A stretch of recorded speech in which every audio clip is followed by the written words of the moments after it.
the Word has become flesh and has dwelt among us. How do we make that Word felt or feel by people grieving and those who have nothing to eat? This is my question, and hopefully the mission finds some light and answer. Some points why we suffer: education, the exclusivity, injustice and tyranny, the humanizing cycle of poverty espoused with political dynasty, degradation of moral values. Just some images of why, particularly in the Philippines, poverty is a byword. Thus, as a church response or a mission response, taking on that vision of recreating, empowering lives, we decided to carry on a mission to translate how to recreate and empower. That is, focusing on the word care. I thought that care is so much simple or so-called simple, but why not do it in a special way? Dignified, which means what I have is what I would want to give.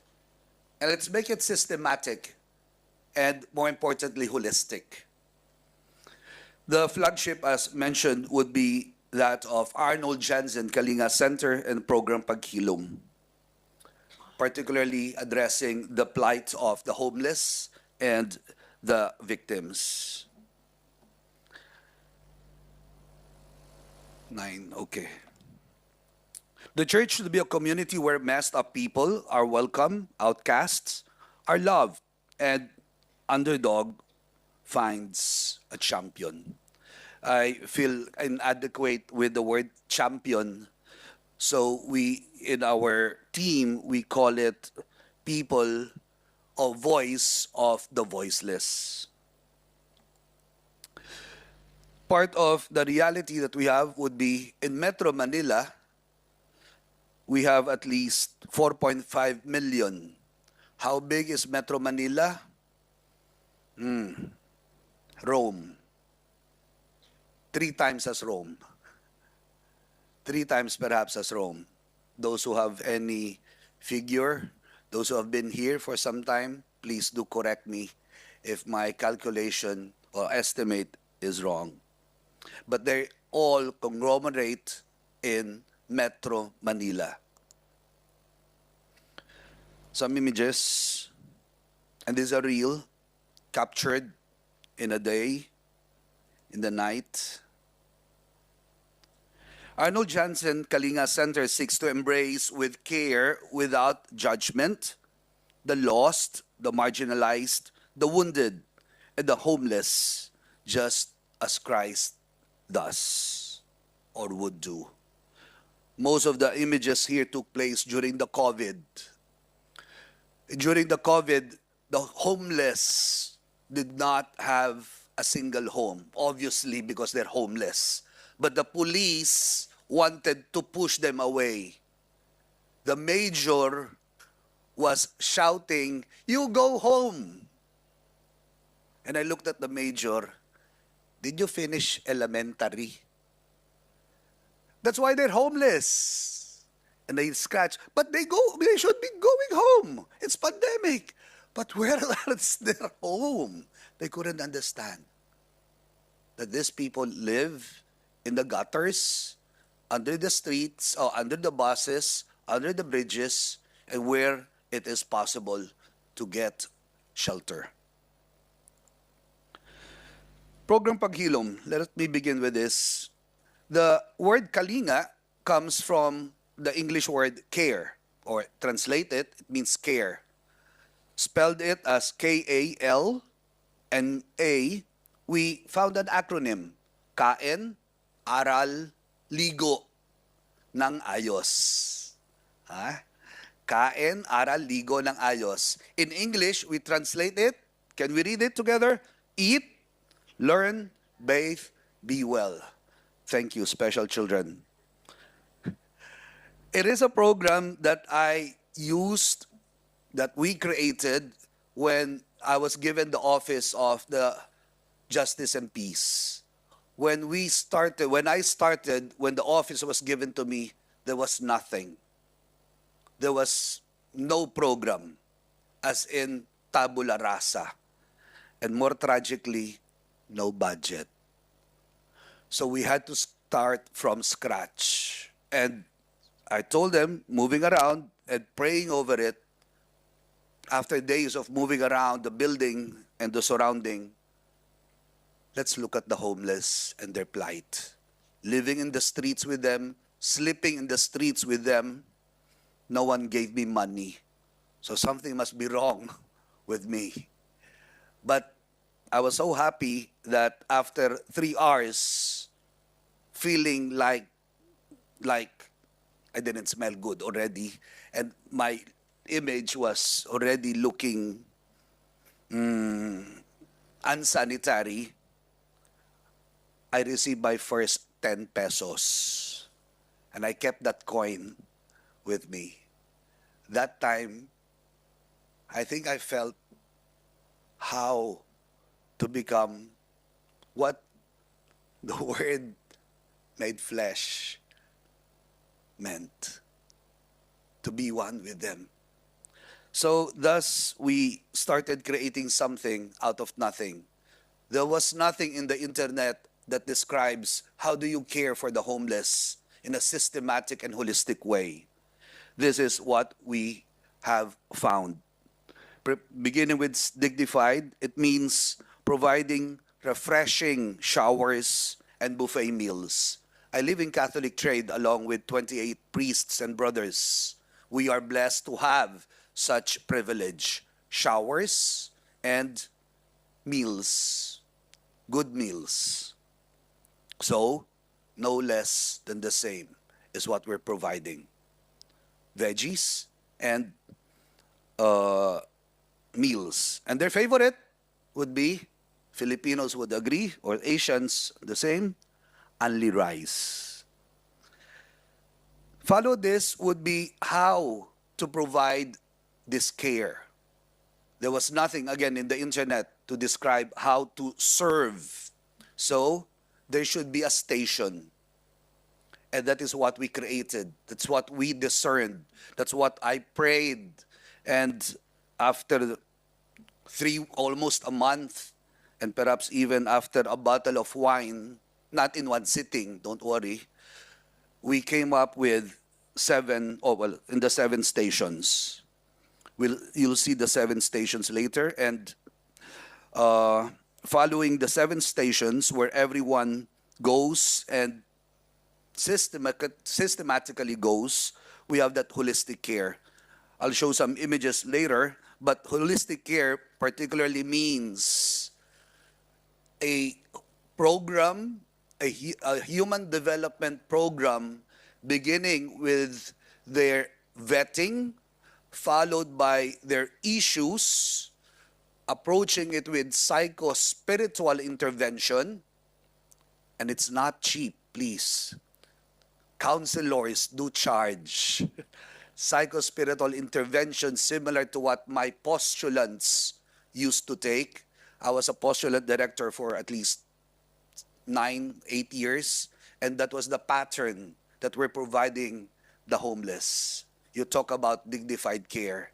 They also deserve such holistic care.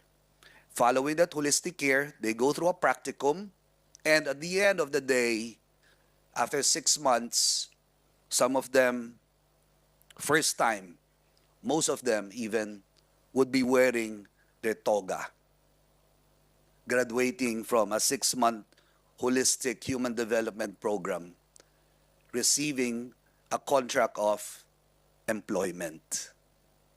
Ex-convicts, people who have made bad decisions in life, people who have been rejected so many times they couldn't count how many, being employed for the first time again in 20, 30, 40 so years. This is the mission of Kalinga, Arnold Jansen Kalinga Center, dignified, systematic, and holistic care. Let me just, well, in passing, these are the meals and of course the showers. These are the system that we have been doing, and you could say it's SVD patented.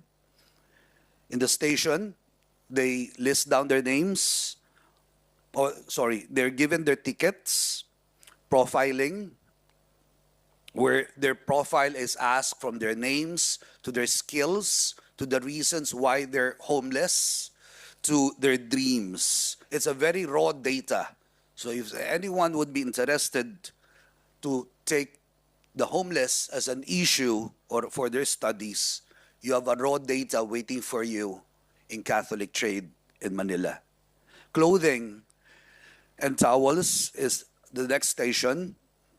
Bathing would be the next that would follow. And grooming, this is my favorite. Grooming and affirmation, where you see on the screen, they face a mirror. And as they groom themselves with combs, with cologne, with breath spray or perfume, which sometimes they mistake it for a breath spray, they are treated sometimes to a barber cut and a makeup just to make them feel good, and would ask themselves to be photographed in the process. Lastly, there's an affirming statement before they proceed to their meals. And that affirming statement says, Kalinga Center. Oh, sorry. I'm trying to translate in English. I'm sorry. I'm now clean. I will value this. My life can change. A couple who has been going suddenly went absent for months, whom I did not see for at least 6 months. Suddenly they return, not in rags, but in riches, and bringing dozens of ice creams with them. And I asked, what happened?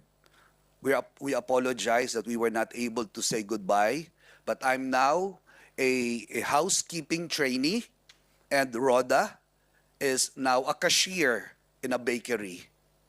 And we have some of our goods from that bakery. Why and what triggered you to that change? Because of the mirror. We are able to dream again, just as you said, our lives can change.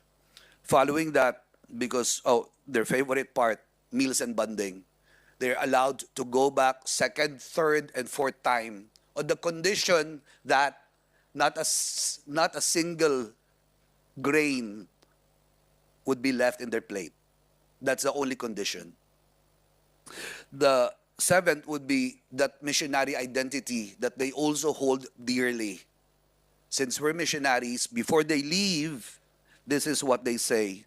Can the Filipinos help me read this? If you could. Kinalinga ako sa kalinga, kaya mangangalinga ako sa iba o sa kapwa ng may galak. Okay, you translate. Translating it, that means easily, Kalinga Center cared for me, so I will care also for others with joy. Always with joy. Never without joy. The next would be the holistic care. These are images that speaks how they look like after the bath, after they've been cared. Roger, Anthony, and Brando. And this guy on top, you'll see him every 7 a.m. across Catholic Trade Building helping the traffic. Helping, because that was his former job.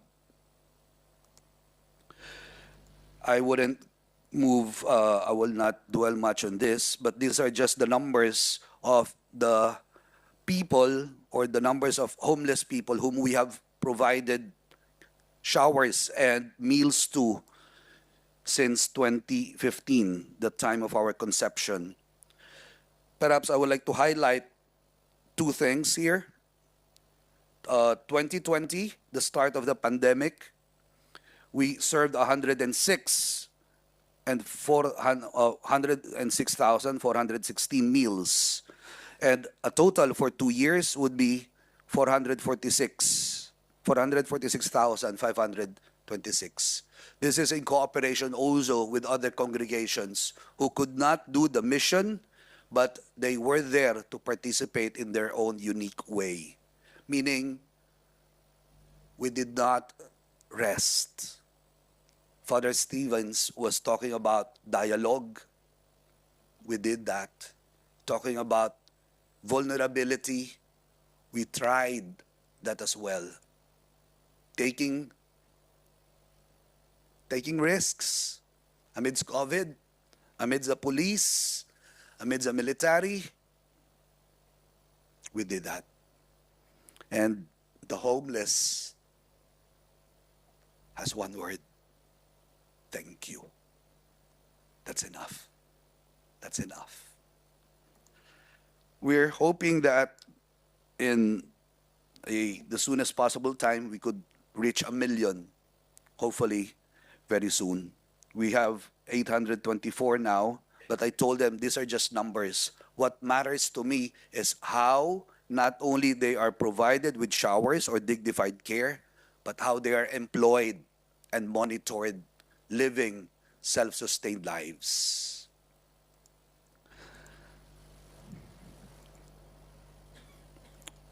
Two best practices. We have instilled a culture of inclusivity, a sense of belonging. Just as God is a God of belongingness and a God who embraces all, there should be no less than the same with us. A sense of belongingness is something that everyone should feel, that they are not homeless, but they are human beings. An imago Dei at the beginning, during, and even at the end of the day. The second would be creating a culture, recreate, I would even say, a culture of holistic learning. A holistic learning, something that would allow them to embrace and imbibe a holistic development formation, including a certain unique spirituality, regardless of one's faith, and be able to move from the streets towards a more self-worth, self-reliant, self-sustainable way of life. These are the images I was talking to you about.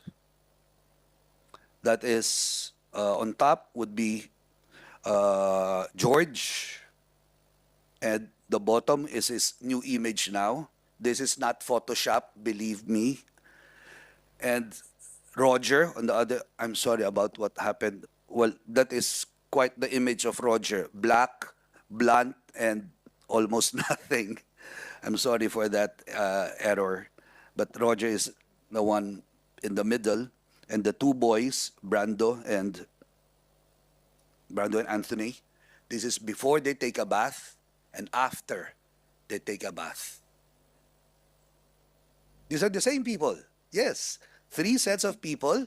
Those when before they took a bath and after they take a bath. The one in red, George, he started out, he was with me in batch 9. He started out as a traffic enforcer in the school, moved to be a janitor. Then I was told that he was promoted now in the office of the secretary of the school. I invited, this was last year, last December. I invited him. Believe it or not, some young boys asked him for an autograph. I would be the first to ask him the same. Dear friends, let me move forward in a more serious matter. When just as when we were taking off with Kalinga Center, we have the butcher. The butcher would be the mayor from Davao who became president and started his killing spree with 31 kills on his first day. Just on his first day. Let me show you briefly in 2 minutes a video.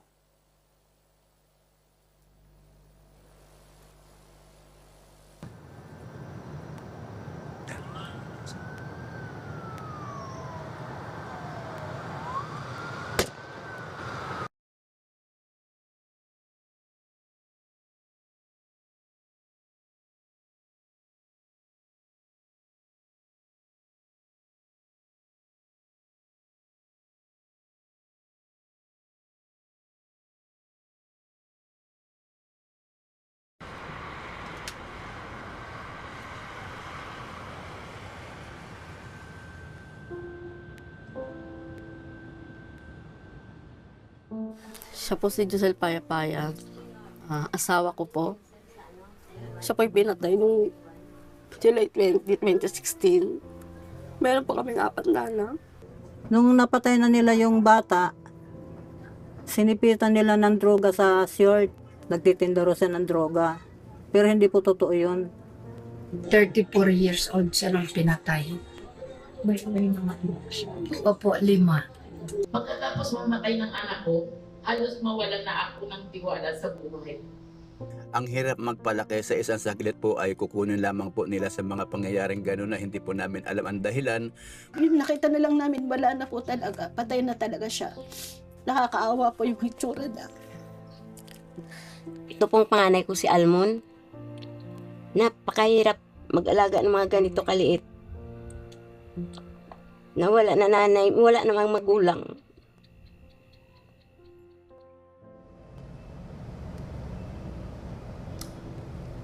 Pumikit ako ng sandali at sinabi ko, baka hindi magtagal ito. Baka may tuldok din. Hindi naman siguro. Pero hindi tumigil eh. Hindi tumigil. Pagkaraan ng 1 buwan. But those are her what you call this, grandchildren. She lost 3 sons.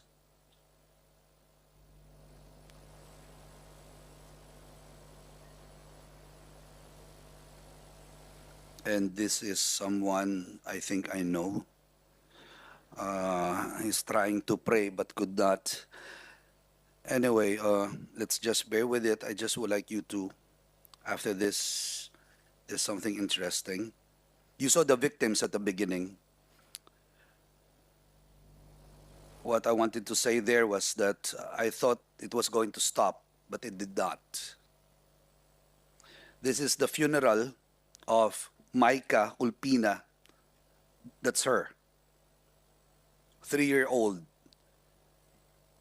There was an operation, a legitimate operation of the police. They wanted to get the father.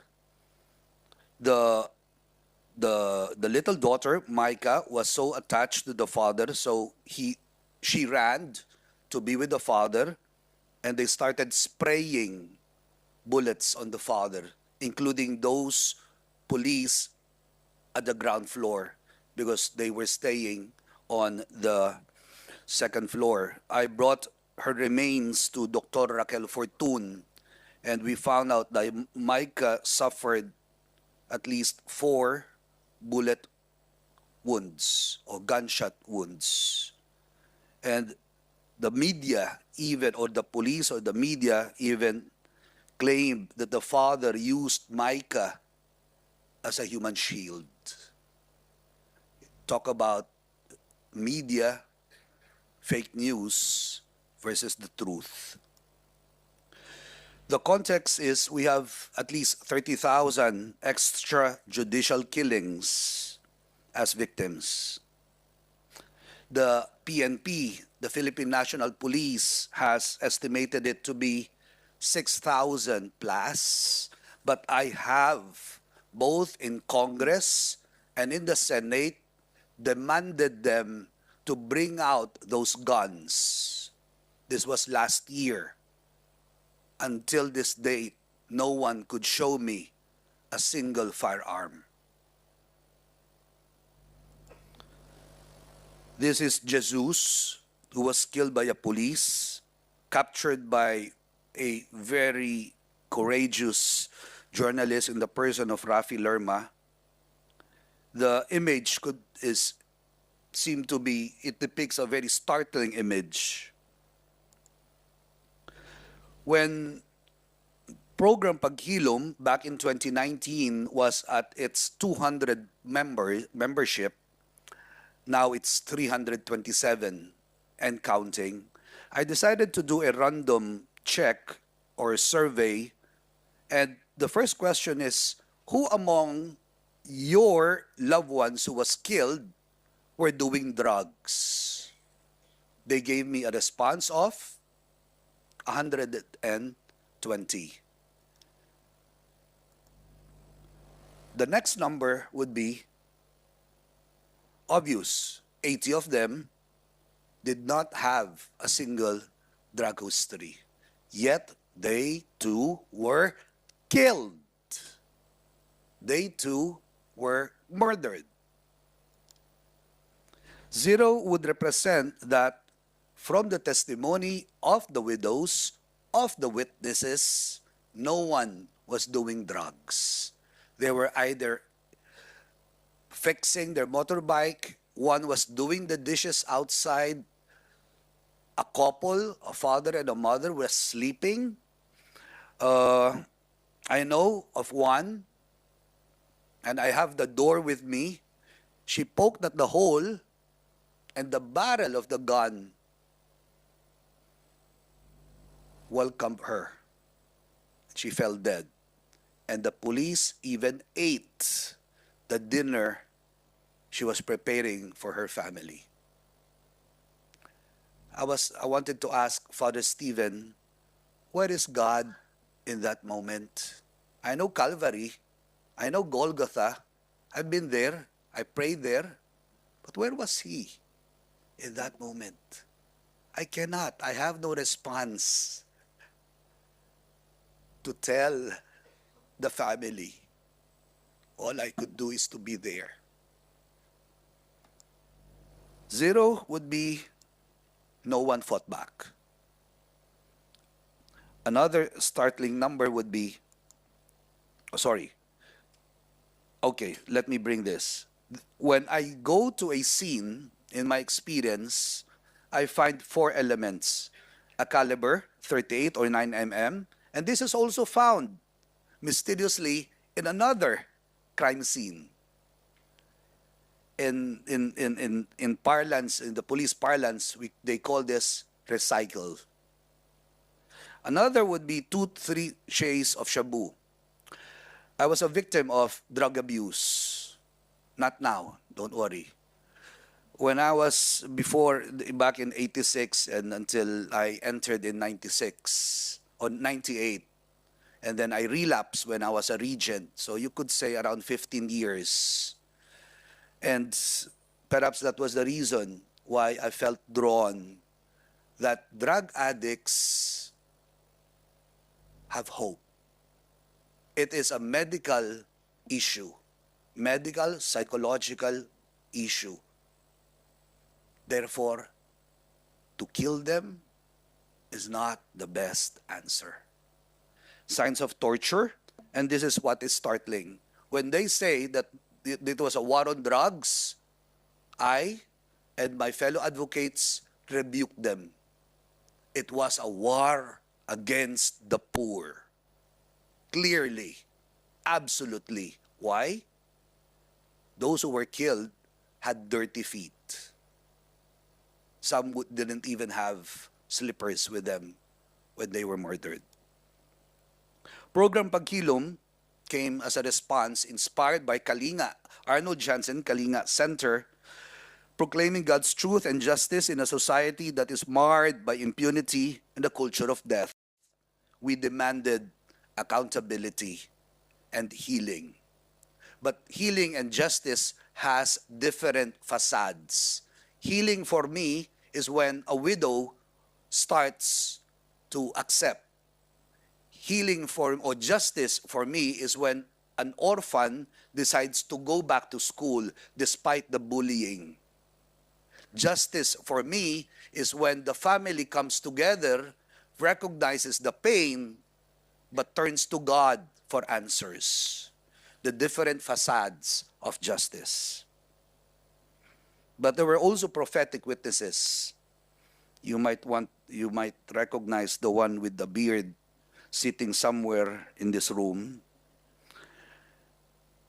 The Senate inquiry is the one on the right.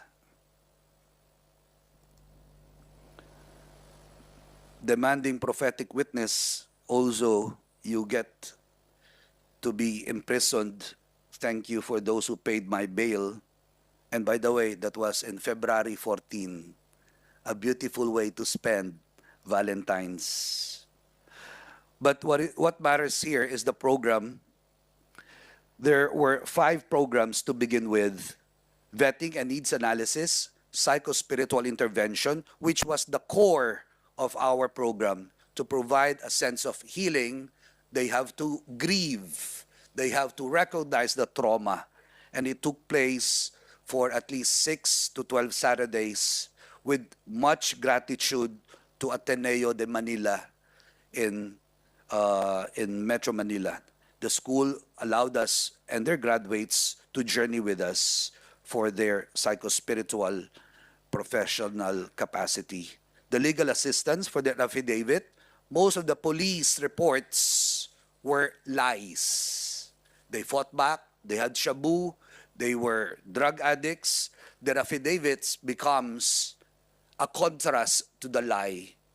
Education assistance and livelihood assistance are in the 4th and the 5th phase. Capacity building for identified leaders, shepherds, to help us with the 327 and counting.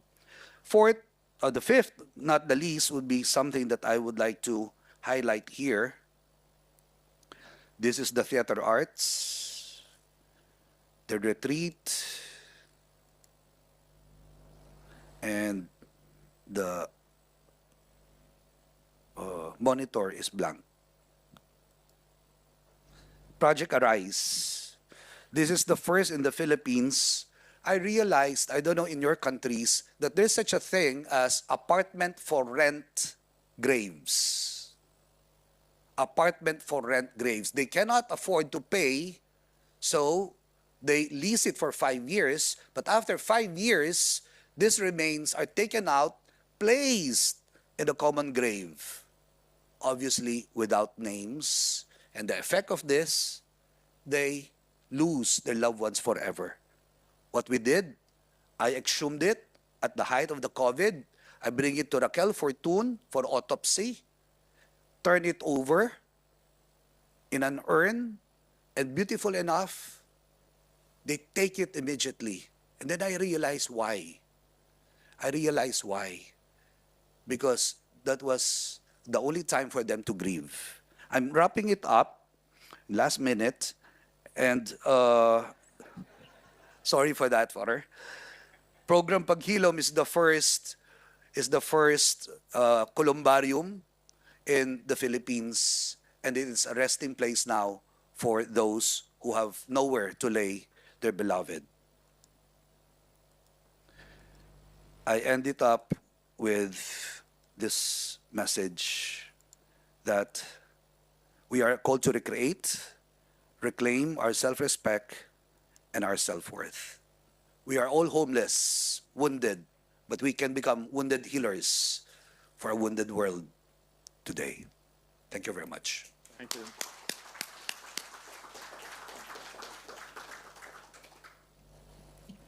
Thank you, Father Flavie, for your presentation, your witness. Now we can collect some questions.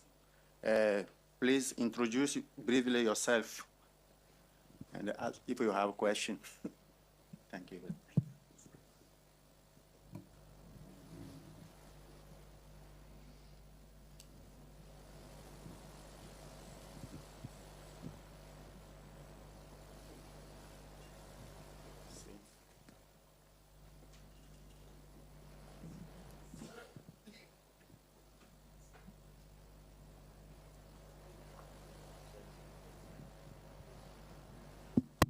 Okay.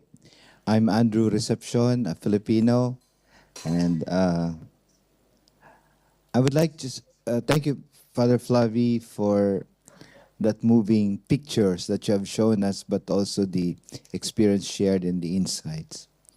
Now, I've always been wondering what happened to, what was the impact, or what is the impact of this outreach to the peripheries, in a special way to the government of the Philippines. Was it always a resistance and kind of, how to say, a denial of the reality, and how were you able to continually confront, the situation? Thank you. Another question for us. Yes, please. Yeah.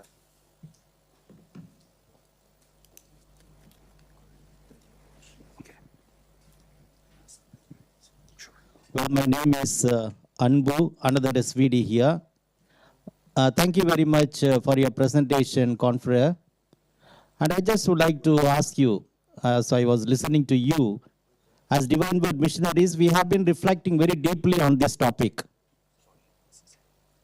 But you have entered into doing the reflections that we have been engaged in. What is the motivating factor for you to enter into this ministry, a ministry that involves risks and challenges? The motivating factor. Yeah.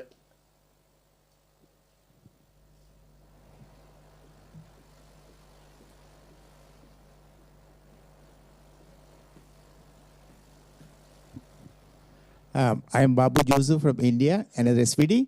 Thank you, Flavia, for presenting your very challenging ministry, providing shelter to the homeless. I think it's also a huge problem in most of the metropolitan cities in the world over. Okay. Can you hear me? Yeah. Okay. Yes. Yeah. Perfect. Okay. Yeah. All right. So I think it's very important to see, while giving services for the immediate needs of these people, probably we might be more effective if there's a concerted efforts by other religious groups, collaborating with the government or other agencies to tackle this huge problem. Because as a independent society, our reach and ability to tackle this problem is so limited. So therefore, I think my suggestion is that we must have a broader coalition of religious as well as others who are interested in this problem, so that we can, find a lasting solution. Otherwise, we're symptomatic most of our work, which is good in itself, but probably we require a different strategy. Thank you. Okay, thank you. Yeah, thank you. The first response, or the first question and the response would, the narratives. The narratives back in the days of Duterte are different, and they are in contrast with reality. They would create and rationalize the killings as one that these people were killed primarily because they fought back. But to this very day, now that the butcher has been arrested at The Hague, they could not show a single fact that these people fought back. However, if you go to social media where you post and you make 6 posts every minute, that 6 posts that are lies becomes the truth. because it's repeated daily and frequently. So I believe that how we worked with the past government was not only critical, but was also, as we in our term today, it was really a high risk thing. But we cannot be cowed by fear. We cannot be afraid for the sake of a brother. We just have to toe the line, keep pounding, and true enough, hope comes. No one believed in the ICC. Only a fraction of a few. I have the Senator De Lima here. I have a colleague here who were instrumental for the arrest or for at least the process. But we believe that it will come. When? We do not know. The same with the government. We will offer, but if they refuse, we thank them. Just as this current government has to offer something. And this government, I particularly do what I call a critical collaboration. I thank the Secretary of Justice for welcoming me, and I also welcome him. And we are doing beautiful efforts for the widows and for their justice that they've been denied with. So we never had a single help from the previous, but we are working now critically, collaboratively with the next. Following the next question, why and what motivates me? One thing. In Tagalog, tao sila. That means they are human beings. They have dignity. They reflect the imago Dei. Due process, legalities, this would follow next. The third and the last would be, we do cooperate, we do collaborate, except they closed us down. I'm referring to the smallest unit or the second smallest unit in the society. The barangay closed us down during the pandemic. They closed me down twice. That's how stubborn I am. They closed me, I reopened. They closed me again, I reopened again. So we continue to critically collaborate and are open for that. But I'm afraid not all are ready to embrace us. Thank you. We have only 5 minutes, so the last question. Briefly. Flavie, thank you for your moving presentation. I was very much inspired and impressed by the work you are doing in Kalinga. A couple of years ago, I was with you.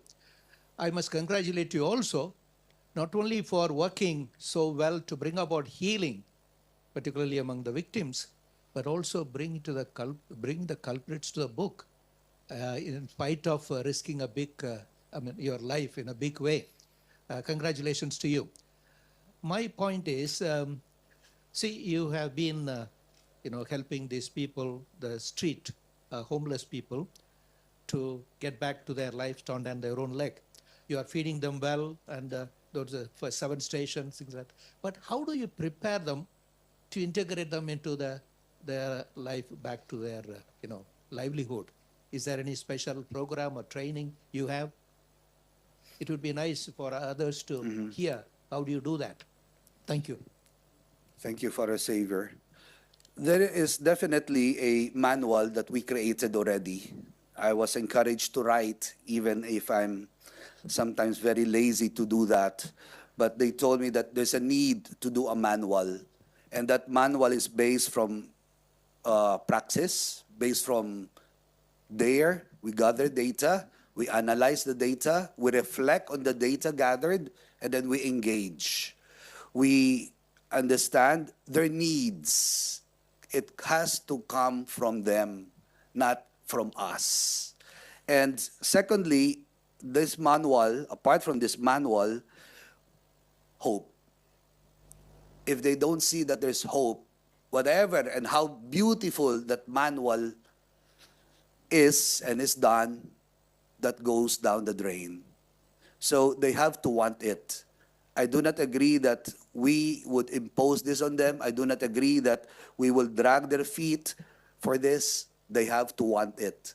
And when they want it, hope happens. Hope becomes real. Hope becomes larger than them. The third would be, I believe that a lot of it comes from reflection and prayer. And the spirituality, as mentioned earlier, begins with a question: how can I make the word enfleshed in their presence?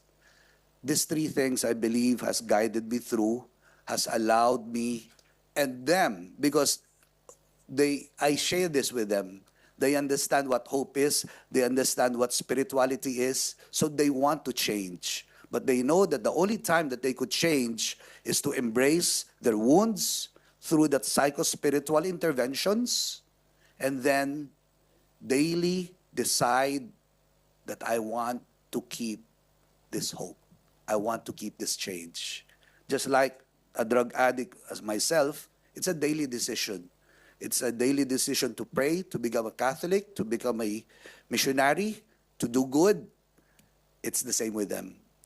I choose not to end up in the streets again. Thank you. I hope I answered that. Thank you very much. I know that there is a lot of questions, but the time is over.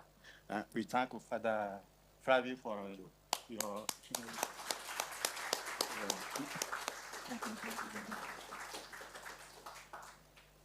Thank you very much all. Adesso la pausa.